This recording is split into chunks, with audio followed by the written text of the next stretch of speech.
going to be expensive. I don't know what the crowd's going to be like. I don't think it'll be a great crowd. The people who are putting this game on, the promoters, were unwilling really to slash them to a huge amount. So do you want to pay $200 to sit way up high and watch a bunch of backups most of the game? I don't know. We'll have to see when we turn the game on. But I'll be surprised if it's a huge crowd tonight. Yeah, as will I, and we will see. Right now I'm reading that only half the tickets are sold. Another just crazy thing I wanted to bring up that I saw on Twitter before we came in here, AJ Cole's shirt, apparently the geography on it is completely wrong and people are up in arms about it. I can honestly say I've never been to Winnipeg. I don't know all the geography. Ed, you've been there. Well, what's going on? His shirt says Winnipeg, Alberta. Oh. Or Winnipeg, Manitoba. Okay. But he apologized, and then he got some grief back from the people of Winnipeg, Manitoba, saying, we'll see you next year in Oakland, Nevada. So, it was all in fun. I mean, look, I don't know if they wanted... I'll say this about Mark Davis, the owner. He'll play anywhere. He's like Pat Hill of old Fresno State. Anywhere, anytime.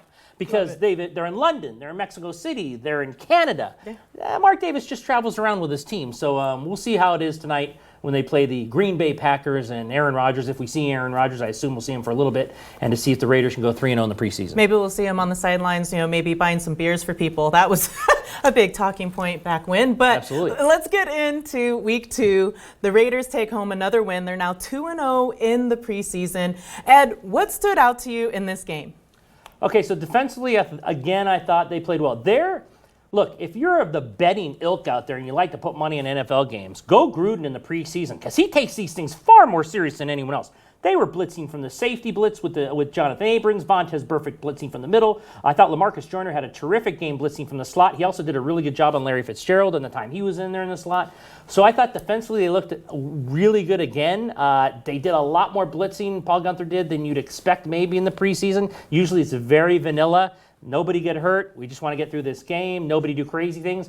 But Gruden's a lunatic when it comes to these games. He loves winning these games. So if you're out there and you're betting on games, look at the Raiders. I don't even know what the line is tonight, but he's really serious about winning preseason games, and you see by how they play how serious he is. And I think this is also something he's doing to motivate this team. This is a bunch of new guys, right. And so doing that and putting together these wins and just getting out there and playing their game, I think is going to help them in the long run, though it's obviously not the starters, but right. morale. But when you're 4-12 last year and you're trying to build a culture, maybe winning in the preseason is a lot more important to you than it would be the Patriots. Yeah. You're trying to build a culture of expectations of success and winning. So I understand why Gruden's this way. I mean, he's got to turn things. They're coming to Vegas next year. They have to improve this year. So yeah, when do you do that? Knowing preseason means nothing in the real scoreboard of the NFL life, I can see why he's so serious about this and wanting to build a culture of, look, when you put on the uniform and you go out there, you should expect to win. All right, well, speaking of winning, they're going to need to solidify that backup quarterback position. Still battling for it. We have Nathan Peterman and Mike Glennon. Ed, what did you think of Mike Glennon's performance? He had a pair of touchdowns in this one. I thought he was very good, given Hard Knocks. Gruden did say he's 8 feet tall, so I think when you're 8 feet tall, it helps you play quarterback in the NFL. I've always thought, and watching Hard Knocks and watching that game, I truly believe he wants Glennon to be the backup. Glennon played very well, missed Darren Waller with a touchdown, overthrew him in the end zone, got to make that throw. But when you see Gruden on the sidelines approach each backup quarterback, he tends to be a lot harder on Glennon. When that happens, it tends to make me believe the coach, okay, that's who I want to be the quarterback if Carr goes down. So you've got to be better in certain situations. I think Glennon will be the backup. I think he wants Glennon to be the backup. And if Mike Glennon plays like he did last week, tonight, or whenever his next shot is, continuing through camp, my assumption is on September 9th, when they host the Broncos to open the season, that Mike Glennon will be backing up Derek Carr. All right, Josh Jacobs, we had a sighting. I really liked what I saw from him in the very short time that he was on the field, a couple of 6-yard runs that we had from him. So what do you make of Josh Jacobs, this rookie coming in who's supposed to solidify himself as that workhorse for the Raiders at the running back position? Yeah, at 4 for 21. His first three runs as a pro went for 6.86. Nice average there. They want him to be the guy. I don't know. You know, they have a lot of running backs there. When I don't know what the lion's share really means with Gruden. I think Gruden's still going to have to see a lot more of him before he's the lion's share of every down. But he's obviously, I think, on track to be the starter, the guy they want to be the starter in Josh Jacobs. I'm actually looking forward to the next installment of Hard Knocks because here's a guy with a terrific background story. You know, that what he went through, the adversity he overcame, sleeping in the car with the dad and all of that. We haven't really seen much of Josh Jacobs on Hard Knocks, so maybe they're saving him for the, you know, I mean, Lord forbid we ever get more, helmet gate or frozen feet. We've gotten a lot of AB, Antonio Bryant. So I want to see more Josh Jacobs. I want to see his story. Yeah, as do I. But of course, we're seeing mainly everything about Antonio Brown. So let's get into that helmet gate. We have to do it. We have to talk about the latest happening with Antonio Brown. And this episode, like you said, in Hard Knocks, we saw a ton of him. He did travel with the team. He is out there.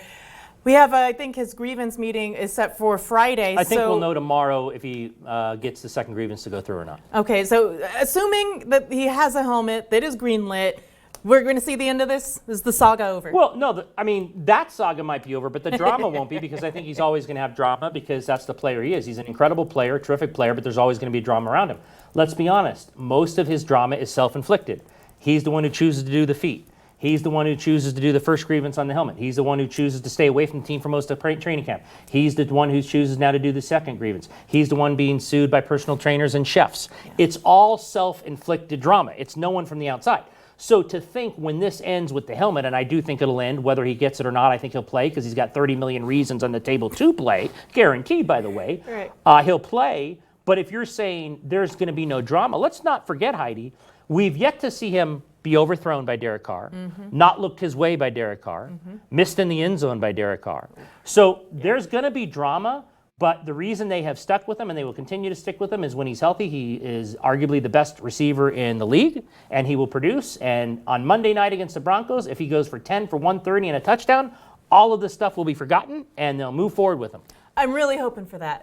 I just am. I just want this. I know they're hoping for it. I bet you the Raiders are, because this is a huge gamble for them on many levels. And we will be sure to keep a close eye on all things Antonio Brown for you. And remember, if you have any questions that you want to ask us during this episode of the Vegas Nation Mailbag, go ahead and comment on our feed that is live now. I put it up on Twitter. We have it on YouTube. We have it on Facebook, so you can find us everywhere. Give that Vegas Nation page a like.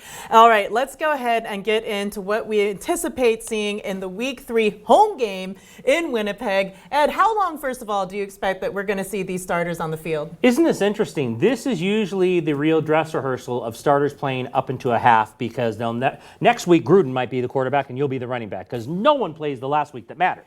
So usually most of the starters play a long time tonight. We've heard reports out of Oakland that's not the case. We got a little look-see with Gruden and his coaches in Hard Knocks, not as much as I think all of us wanted to, about talking about players and who's going to play most. He talked a lot about Glennon and Peterman and what to do with them. So maybe John Gruden has said, look, we cannot get legitimate people hurt here if we're going to make a run to contend, if we're going to try to contend in the AFC West. We know enough about Carr. We've seen enough on a day-to-day basis. I'm not going to play the starters. It'll be interesting, though, because this is usually the game you see a lot of starters, but the reports we're hearing he won't. So I don't know. I'm really interested to watch the game tonight to see how long starters play. As am I, and I think it'll be, this is always the week for fantasy. Yeah, if you're a fantasy player, this is it. We get our spottings on people. So, how many leagues are you in now? 47? Oh, I'm trying to narrow it down. 47 leagues? Boy, you make a lot of money around here. I've narrowed it down And to how do you 7. pay for all these leagues? Well, because the money I made last year in winning That's all of right. them. Oh, bada bump. All right, so we talked about the ticket prices already, but can Raider Nation travel at this price? We're so used to seeing Raider fans out there and just, being a part of every game. There's always a big crew that'll travel to all these games. Even in London, we saw Raider Nation. With the ticket prices being what they are, do you expect to see a lot of Raider Nation in Winnipeg? I mean, look, I think that if there's any fan base who will do it, it'll be this fan base. Like I said, I have friends who are going to the game. Get me that hat, by the way. I mean, I have friends who are in Winnipeg right now. It's a chance to see a part of Canada, a different part of the world. I was in Winnipeg. God love those people, greatest people in the world. I don't know if it'd be my number one vacation spot, but it's a chance to see parts of Canada and to go in and watch an NFL game. So if there's any fan base that I could see traveling somewhat, there won't be a ton. I mean, it's just the prices are too much. And we're not talking Toronto here. We're not talking Banff. Right. We're talking Manitoba. But I think if there's any fan base, you'll see some Raider fans there. Yeah, this is the one. And the other thing you forget, talk about the East Coast and places that are closer to Canada, you're going to have Raider fans there because Raider fans are everywhere. Yeah. So while you might not have fans from the West Coast traveling into Manitoba and Winnipeg to see this, you could have people from around the Eastern Seaboard or Eastern Coast who can get there easier to see their team, whereas during the regular season they might not be able to see them. All right, let's talk about this W and how much it would mean for the Raiders to have a third one if they should get past the Green Bay Packers in Week 3. You talked about it a little bit earlier, how Gruden likes to bring everything that they've got to the table. How much is this getting a W important for this team in Week 3? Well, it means absolutely nothing, and to Gruden it means everything. So there's a fair balance in between there somewhere. Somewhere there's a balance in between. It means nothing, don't get anyone hurt, and it means everything. I'm trying to build a culture. Right. So somewhere in the middle there, you have John Gruden, who would love to win every game he plays, as he should, wanting to do this. Especially look, if let's say the Packers treat this differently than Gruden's going to, and they play Rodgers for a half. And you get to Rodgers like you did Kyler Murray last week. Although, and we didn't mention Kyler Murray from last week. I thought they did a great job on him. But let's be honest, Cliff Kingsbury put the handcuffs on the kid and he was not going to run. So as he was flushed, you saw them say, hey, dude, you're not running. We're not getting you hurt. So while they played well defensively, they did a lot of stuff Arizona did with Kyler Murray not to get him hurt. Yeah. So with Rodgers tonight, though, if you can get after him, get some more sacks, you really need confidence in that defense, especially to get to the quarterback. What have we said time and time again in the offseason? They haven't been able to get to the quarterback. Mm-hmm. So, yeah, you get to Rodgers a few times. You build more confidence. You build that culture even more. Next week, it's a week off against Seattle because no one that matters will play that game. And then you're ready to go against Denver.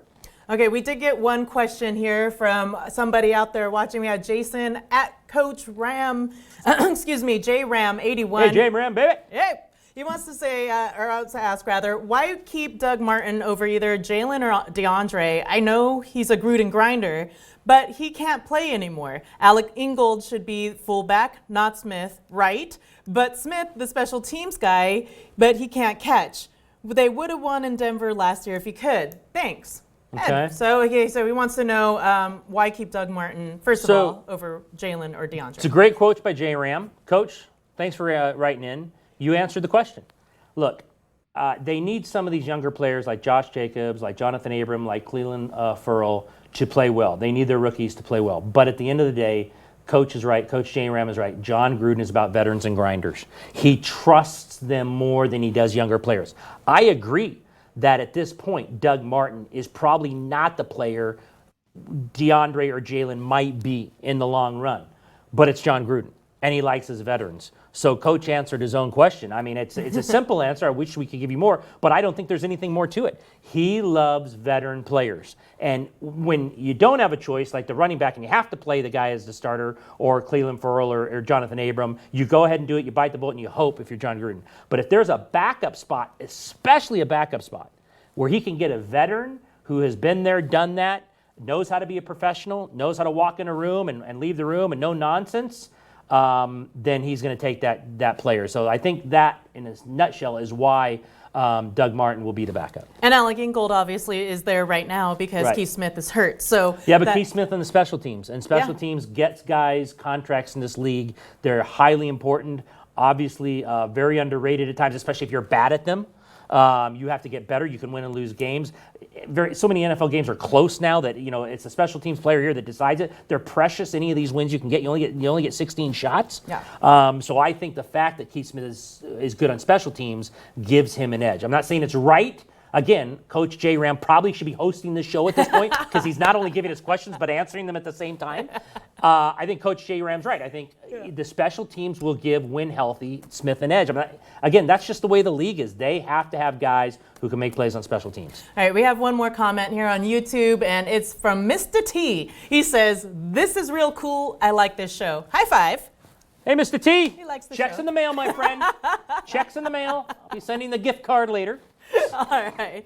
So that'll do it here for the show today. We hope you enjoyed this episode of the Vegas Nation Mailbag. We will be back next week, and we'll talk about this Week 3 game as well as preview the Week 4 game. Ed's going to run into some walls because he's ready for football This season. helmet fits. It is absolutely a good helmet. I'm sending it to AB. You look like the water boy. This is it. Well, I'm not as talented. This helmet fits. Give Ed a follow on Twitter at Ed Graney. I am at Heidi Fang. For Ed, thank you for watching.